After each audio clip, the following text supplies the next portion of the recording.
of rice puff or puff fries. Yung toast. So this is done and we transfer this. We have 1 tablespoon of butter, 3/4 cup of sugar, then out.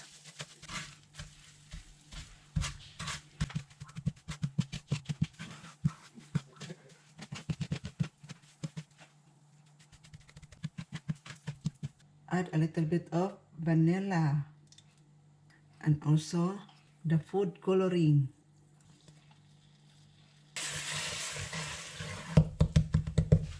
Add 1 tablespoon of water.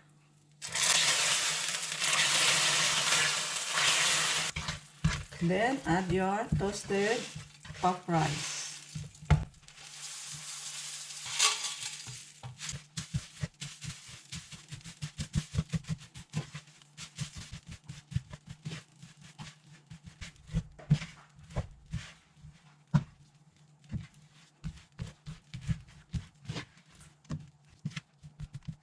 This is enough and we have to mold.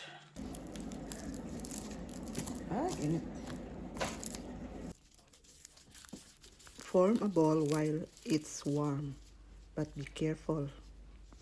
Here we go.